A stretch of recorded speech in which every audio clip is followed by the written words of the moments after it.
This video is about the propaganda model. So there's a book called Manufacturing Consent, written by Chomsky and Herman. And in this book, they come up with what they call a propaganda model. So the media, newspapers, television, radio, the news in the media, where we hear about what's happening in the world, in our country, I think, and I think a lot of you think also, that it's not very good. It's not very good. There's a lot of bias, of double standards. What does that mean? It means when two different people, two different groups, two different countries do the same thing, the way the media, the news will report on one of them will be different to how they report on the other. So both have done the same thing has happened, but the amount of coverage, how often it appears in the news, will be different, and how it will be talked about will be different. So there are double standards. It's not fair. Just like the law in any country is meant to be applied fairly, if someone commits a crime, they should receive the same punishment. It doesn't matter if they're rich or poor, the color of their skin, or any other factors. In theory, you should receive the same punishment for the same crime, for doing the same thing. And at least what we hear is that that's the job of the media, of the news as well, to look at things objectively as they actually are, which would mean that if two things happen that are the same, that are equal, equivalent, they're covered, they're reported in the same way. But I don't think that's the case, and the authors of this book, Manufacturing Consent, clearly don't think that that's the case. So they came up with a propaganda model to try and explain why. Why are there consistently different results? Why does the media consistently apply double standards? Different standards depending on who did what. For this quick video, we're going to assume that every individual journalist, the journalist is the person at the lowest level working for a newspaper or for the TV news, who's doing the reporting, we're going to assume that they're good, that they're objective, that they see the world as it is, and they want to be fair. They want to treat everyone the same and cover things fairly. But before what a journalist writes about gets to be printed in the newspaper or gets to be talked about in the TV news, it has to go through a series of steps. There has to be other people above the journalist in the organization, in the news company, that change what the journalist wrote, or maybe even say, no, that whole thing is not going to appear in the newspaper, is not going to be published. So the propaganda model has the idea of 5 filters. 5 filters that any reporting, writing, or idea about something to report on, 5 filters that the news has to go through before being published. And these filters will filter out certain things and allow other things to pass to be published. So 4 of the filters are ownership. Who owns the newspaper? Who owns the television channel? Who owns it and so controls, can say yes or no to something being published. The people who own, for example, a newspaper also decide who works there. once an individual journalist reports on something, there are other people that his work gets sent to who edit it, change it, who review it and say whether it can be in the newspaper or not, and so on. So there's a whole hierarchy of people who are responsible for what gets into the news. And those people are put there, are decided upon, are hired to work in the company by the people who own it, or by other people who are put there by the owners. So the first filter is ownership. A second filter is advertising. Most news, most media relies on advertising to make money. Even things that people have to buy, like newspapers, are very dependent, and in the past were even more dependent on advertising revenue.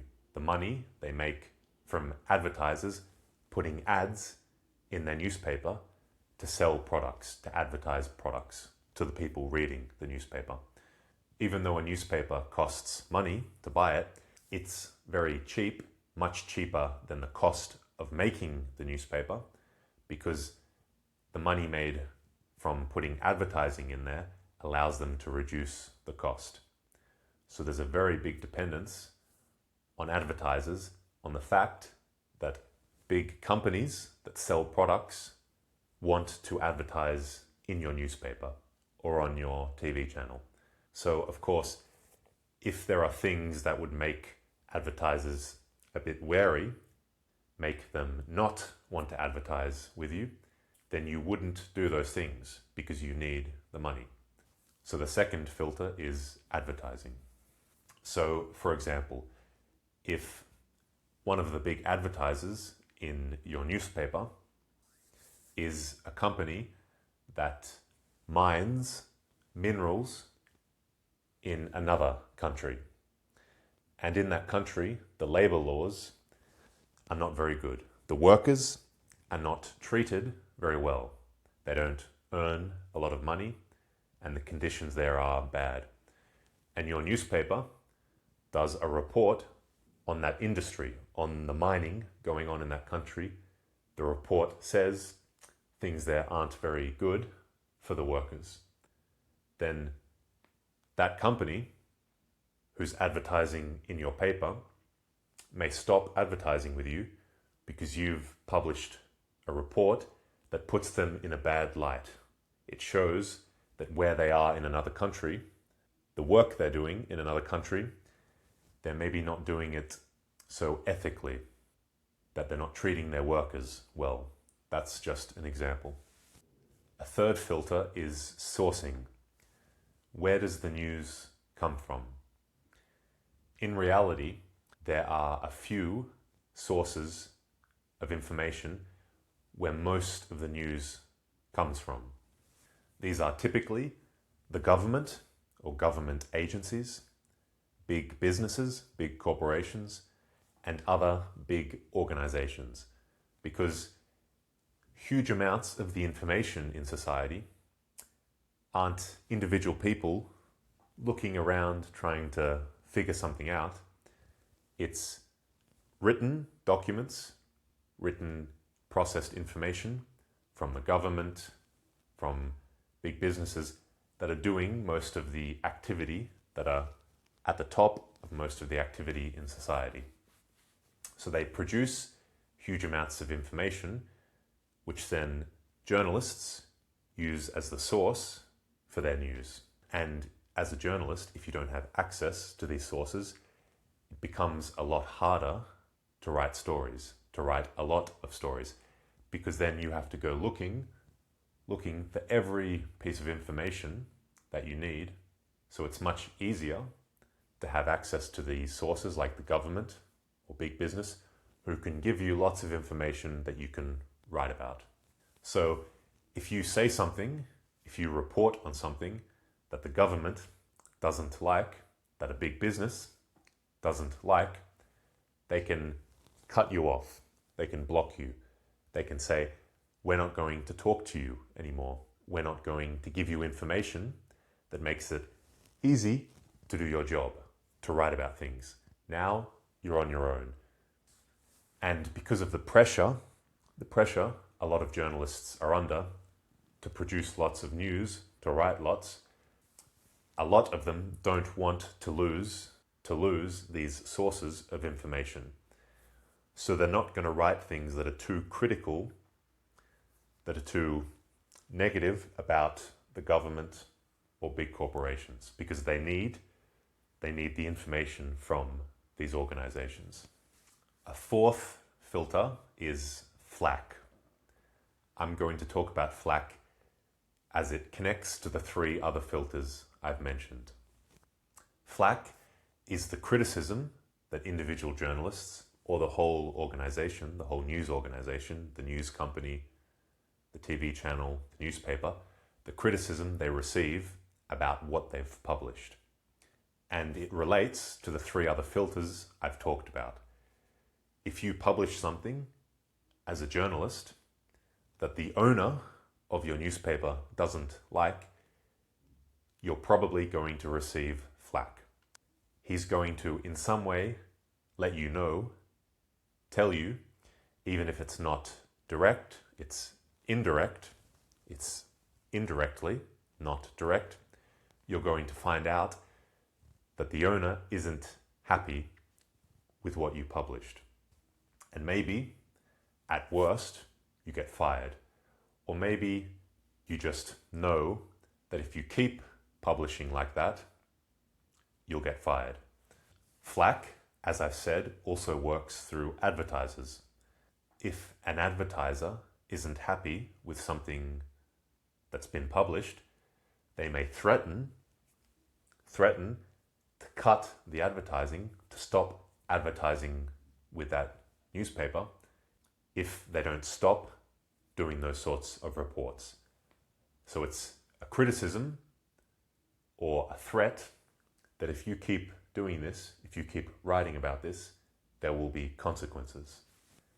And the same thing goes for sourcing, that these big sources of information, like I've also said, can threaten you that if you keep writing like this, if you don't write more positive about us, we're going to cut you out.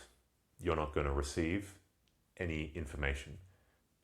And these are all signals that an individual journalist or an organization become aware of and start to realize they have to be careful what they write about, how they write about it, because if they're not careful, their job may get a lot harder.